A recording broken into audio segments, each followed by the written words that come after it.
আমরা আজকে যে ন্যাক্কারজনক যে ঘটনাটির পুরো বাংলাদেশ যেটি সাক্ষী হয়েছে, এটি মূলত হচ্ছে আগামী নির্বাচন কেমন হতে পারে এবং সেই নির্বাচনে এই নির্বাচনের ভূমিকা কি, নির্বাচন কমিশনের ভূমিকা কি হবে এবং আগামী নির্বাচনে বিএনপি কি ভূমিকা রাখবে এবং পুলিশ কি দর্শকের ভূমিকা রাখবে, কি ভূমিকা পালন করবে, সেটির আজকে প্রমাণ হয়ে গিয়েছে। আপনারা দেখেছেন কিভাবে বিএনপির একজন নেত্রী বলছেন আমরা চাইলে এখানে গুন্ডা, অর্থাৎ গুন্ডার পৃষ্ঠপোষকতা ওনারা দিয়ে আসছেন। আমরা দেখছি নির্বাচন কমিশনের বাহিরে লাঠি সুটা নিয়ে মহড়া দিচ্ছে। নির্বাচন কমিশন, প্রধান নির্বাচন কমিশনের অফিসের যদি এই অবস্থা হয়, সারা বাংলাদেশে এই বিএনপির যারা রয়েছে এই গুন্ডাদের পৃষ্ঠপোষকতা দিচ্ছে, তারা কিভাবে ভোট কেন্দ্র দখল করবে সেটির আজকে হচ্ছে টেস্ট ম্যাচ হয়ে গিয়েছে। এবং এইসব নেতাকর্মী বাংলাদেশে কিভাবে, হাসিনার সময় আমরা বলতে শুনেছি, হাসিনা বলতো 20টা হুন্ডা 10টা গুন্ডা নির্বাচন ঠান্ডা। আর আজকে রুমিন ফারহানা, যিনি হাসিনার কাছে ফ্ল্যাটের জন্য আবেদন করেছেন, যিনি হাসিনার পতনে সবচেয়ে বেশি আমার মনে হয় কষ্ট পেয়েছেন, সবচেয়ে বেশি কষ্ট পেয়েছেন, তিনি হচ্ছেন রুমিন ফারহানা। আমরা 15 আগস্টে আওয়ামী লীগ থেকেও বেশি আওয়ামী লীগ পণ্য যাদেরকে মনে হয় তাদের মধ্যে রুমিন ফারহানা অন্যতম। উনি সব সময় বলে থাকেন বিগত 15 বছর নাকি উনি অনেক ভালো ছিলেন। উনি অবশ্যই ভালো থাকবেন, কারণ উনি যত ধরনের আওয়ামী সুবিধা রয়েছে সব ধরনের সুবিধা উনি নিয়েছেন। আজকের নির্বাচন কমিশনের যে ভূমিকা রেখেছেন, আমরা সেই ভূমিকাকে আমরা সবসময় প্রশ্নবিদ্ধ আমরা করে এসেছি। আমরা পুলিশকে দেখেছি এখানে নীরব দর্শকের ভূমিকা পালন করেছে। আমরা দেখলাম পুলিশ আমাদের নেতা কর্মীদেরকে আমাদের কিভাবে নির্বাচন কমিশনে ঢুকতে বাধা দিয়েছে, অন্যদিকে বিএনপির নেতা কর্মীদেরকে কিভাবে ফ্রি এক্সিট দিয়েছে। এবং এই নির্বাচন কমিশন কতিপয় পার্টির এটা পার্টি অফিস হয়ে গিয়েছে। প্রিয় সাংবাদিক বৃন্দ, আমরা বলে এসেছি, বারবার করে বলে এসেছি, আমরা একটি গ্রহণযোগ্য অবাধ নিরপেক্ষ নির্বাচনের দিকে আমরা যেতে চাই। বাংলাদেশের মানুষ গণতান্ত্রিক উত্তরণের জন্য অপেক্ষা করছে, কিন্তু বাংলাদেশের মানুষ আবার গুন্ডাতন্ত্রের দিকে যেতে চায় না। বাংলাদেশের মানুষ আবার ১/১১ মঞ্চস্থের জন্য অপেক্ষা করছে না। আবার যদি একটি সুষ্ঠু, অবাধ, আমাদের গ্রহণযোগ্য অন্তর্ভুক্তিমূলক নির্বাচন হতে চায়, তাহলে এই নির্বাচন কমিশনের আমরা বস্তুনিষ্ঠ পেশাদারিত্বের ভূমিকায় আমরা দেখতে চাই। এভাবে নির্বাচন কমিশন যেভাবে দলকানা একটি দলের প্রতি, একটি দলের এজেন্ডা বাস্তবায়নে যেভাবে নির্লজ্জের মতো কাজ করছে, সেটি আমাদের যে নির্বাচন মুখী আমরা হচ্ছি সেটির অন্তরায় বলে আমরা মনে করছি। সেজন্য আমাদের একটি সুষ্ঠু নিরপেক্ষ নির্বাচনের জন্য আমাদের এই নির্বাচন কমিশনকে অবশ্যই আমাদের দল মত নির্বিশেষে নিরপেক্ষ ভূমিকা পালন করতে হবে। নতুবা আমরা এই নির্বাচন কমিশনের পুনর্গঠনের জন্য আমরা অনতিবিলম্বে এই নির্বাচনের প্রতি, কমিশনের প্রতি যে আমাদের আস্থা ছিল, সেই আস্থা ক্রমশ ক্ষীয়মান। আমাদের দল নিবন্ধন থেকে শুরু করে, মার্কা বরাদ্দ থেকে শুরু করে, আমাদের যে সীমানা নির্ধারণ, প্রত্যেকটি কাজে কাজে আমরা দেখেছি, আমরা যখন নির্বাচন কমিশনের সাথে মিটিং করি আমরা দেখি তাদের এক ধরনের আচরণ থাকে, তারপরে তারা একটা সময় চায়, ওই সময়ের মধ্যে কি হয় এটা তারাই বলতে পারবেন। রিমোট কন্ট্রোল নির্বাচন কমিশনের কোথায় রয়েছে এটা আমাদের কাছে এখনো পর্যন্ত সেটা অজ্ঞাত। নির্বাচন কমিশনের যারা কমিশনার রয়েছে, আপনারা যদি মনে করেন আপনারা নিজেরা আপনাদের এই নির্বাচন কমিশন পরিচালনা করতে পারবেন না, আপনারা অন্যরা কেউ পরিচালিত করে আপনাদেরকে, আপনারা মানুষের সামনে সেটি প্রকাশ করুন। না হয় নিকট অতীতে আমরা নুরুল হুদা কমিশনকে আমরা দেখেছি, তার পরিণতি আমরা দেখেছি। বাংলাদেশের মানুষ আবার কোনো মঞ্চস্থ নির্বাচনের দিকে যেতে চায় না।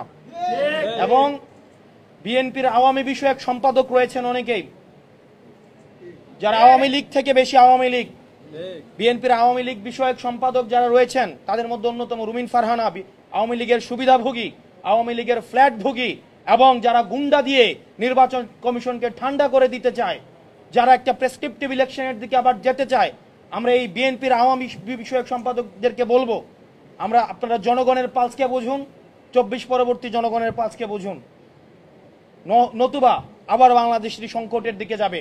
এবং তাদের কারণেই আমরা বিশ্বাস করতে চাই বিএনপি এখনো পর্যন্ত গুন্ডাতন্ত্র, তারা যেই বিএনপির এই ফজলু সাহেব, উনাকে এখনো পর্যন্ত আমরা সম্বোধন করছি, সম্মান দেখাচ্ছি, কিন্তু উনি যে ধরনের বক্তব্য দিচ্ছেন এবং রুমিন ফারহানা যে ধরনের বক্তব্য দিচ্ছেন, যে ধরনের কার্যক্রম পরিচালনা করছেন, আমরা ধরে নিচ্ছি, আমরা ধরে নিব এগুলো হচ্ছে বিএনপির হাই কমান্ডের ইনস্ট্রাকশন। এবং আজকের নির্বাচন কমিশনে যেই ঘটনাটি ঘটেছে সেই বিষয়ে বিএনপি কি অবস্থান নেয় সেটির প্রতি আমরা নজর রাখব। এবং পুলিশ ভাইরা যারা রয়েছেন, আমরা আপনাদের প্রতি আবেদন জানাবো, আপনারা দয়া করে ক্ষমতামুখী হওয়ার কোনো প্রয়োজন নাই।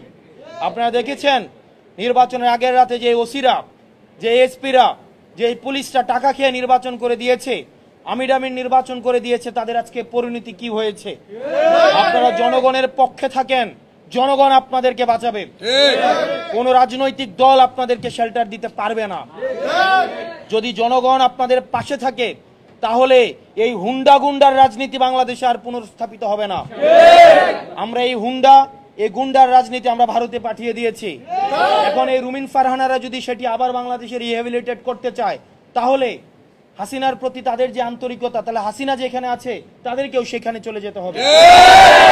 প্রিয় সাংবাদিক ভাইয়েরা, আমরা এই নির্বাচন কমিশনের বস্তুনিষ্ঠ আচরণ দেখতে চাই।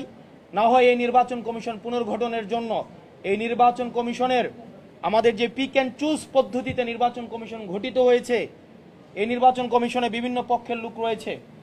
একজন হচ্ছে বিএনপি পন্থী, কেউ হচ্ছে অন্যপন্থী, কেউ হচ্ছে ডানপন্থী, কেউ বামপন্থী। এই যে পন্থী, আমরা চেয়েছিলাম বাংলাদেশপন্থী নির্বাচন কমিশন। আমরা এই নির্বাচন কমিশনের যে ধরনের অ্যানোমালিজ রয়েছে আমরা খুব শীঘ্রই আপনাদের সামনে উপস্থাপন করব। এবং বাংলাদেশের এনসিপির নেতাকর্মী, আপনারা প্রত্যন্ত এলাকায়, আপনারা প্রান্তিক জনপদে যারা রয়েছেন, সারা দেশের এনসিপির নেতাকর্মীদের প্রতি বিএনপির যে বিমাতা সুলভ আচরণ, সেটির আজকে একটি সিগন্যাল আপনারা পেয়ে গেলেন। আপনাদেরকে সুগঠিত হতে হবে এবং বিএনপির এই যে আগ্রাসী যে মনোভাব রয়েছে, গুন্ডাতন্ত্রের যে মনোভাব রয়েছে, গুন্ডাদের তুষণ এবং পোষণের যে মনোভাব রয়েছে, সেটি থেকে যদি সংস্কার না করে তাহলে তাদের গণপ্রতিরোধের মুখোমুখি হতে হবে। আমরা আনুষ্ঠানিকভাবে নির্বাচন কমিশনে আমরা অভিযোগ দিয়ে যাব এবং আমরা পর্যবেক্ষণ করব নির্বাচন কমিশন এই বিষয়ে কি যথাযথ ব্যবস্থা নেয়। আপনারা ভালো থাকবেন। আপনারা যারা এই নির্বাচন কমিশনে যেসব সাংবাদিক রয়েছেন, আপনাদের কৃতজ্ঞতা জানাচ্ছি, ধন্যবাদ জানাচ্ছি। এবং আমরা আপনাদের পেশাদারিত্ব এবং আপনারা যেই পেশাদারিত্বের পরিচয় দিচ্ছেন সেটির প্রতি আমরা কৃতজ্ঞতা জানাচ্ছি। কিন্তু আমরা সেটিও বিশ্বাস করি, আমরা সেটি জানি যে আপনাদের উপরে বিভিন্ন ধরনের প্রেশার দেওয়া হয়, বিভিন্ন হাউজের প্রেশার দেওয়া হয়। অতীতে যেভাবে আপনারা বস্তুনিষ্ঠ সাংবাদিকতা করেছেন, আপনারা যেভাবে সাহসিকতার পরিচয় দিয়েছেন, আপনাদের সেই সাহসিকতা, যে ধারাবাহিকতা, সেটি অব্যাহত থাকবে। ধন্যবাদ আপনাদেরকে।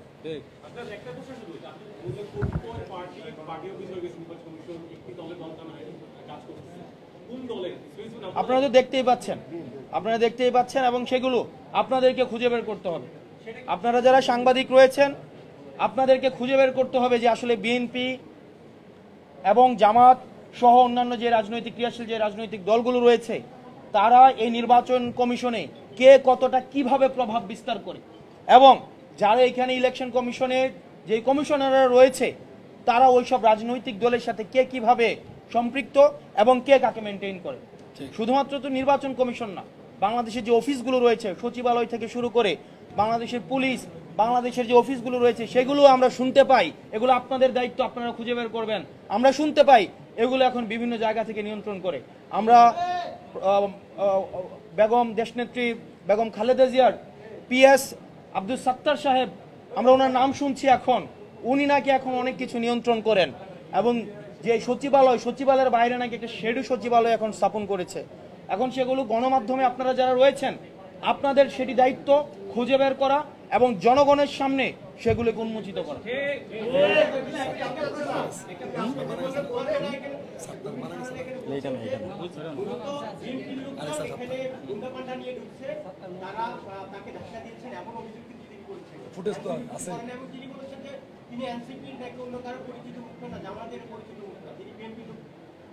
তার মানে হচ্ছে দেখছেন আপনারা, মানে এখানে সিসিটিভি ফুটেজ রয়েছে, আমাদের নেতা কর্মীদের উপরে হচ্ছে হামলা করা হয়েছে। আবার আমরা যদি রুমিন ফারহানার কথাই ধরে নেই, নিজ দলের মধ্যে এখনো পর্যন্ত কমান্ড নিশ্চিত করা হয়নি। মানে বিএনপির নেতা কর্মীরা উনার কথা মতেই উনাকে সেখানে হচ্ছে ধাক্কা মেরে ফেলে দেয়, এটা খুবই শেম। আমরা বলবো যে বিএনপি এত বড় একটা সংগঠন, সেই সংগঠনের আমরা চাই এই সংগঠনের শৃঙ্খলা ফিরে আসুক এবং সেন্ট্রাল কমান্ড সেখানে নিশ্চিত হোক।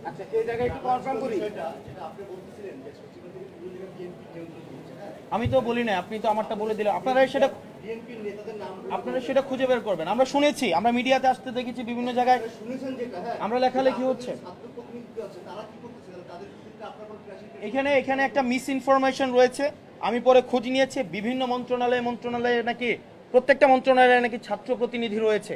আপনারা ইতিমধ্যেই জানেন যে ছাত্র প্রতিনিধিদের যে বিষয়টি সেটি স্বাস্থ্য মন্ত্রণালয়ে ছিল এবং সংস্কার কমিশনে স্পেসিফিক করে বলছি, যেই মন্ত্রণালয় রিলেটেড, যেমন জনপ্রশাসনে হয়েছে, শ্রম সংস্কার কমিশন হয়েছে, তারপরে হচ্ছে স্বাস্থ্য সংস্কার কমিশন হয়েছে, সেখানে ছাত্র প্রতিনিধি ছিল, মন্ত্রণালয়ে কোনো ছাত্র প্রতিনিধি ছিল না।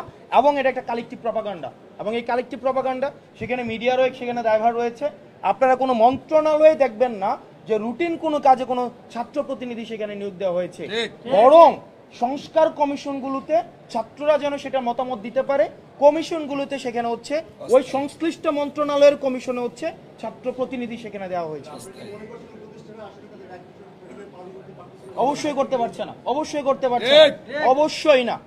উপদেষ্টাদের, আমরা স্বাস্থ্য উপদেষ্টাকে নিয়ে আমরা কথা বলেছি, আমরা স্বরাষ্ট্র উপদেষ্টাকে নিয়ে ইতিমধ্যে আমরা বিভিন্ন সময় আমরা কথা বলেছি, আইন উপদেষ্টাকে নিয়ে আমরা কথা বলেছি। আমরা বিশ্বাস করতে চাই না উপদেষ্টাদের নামে যেসব অভিযোগ আসছে, সে অভিযোগগুলো যে সত্য সেগুলো আমরা বিশ্বাস করতে চাই না, কিন্তু সেগুলো আমাদেরকে আশাহত করে।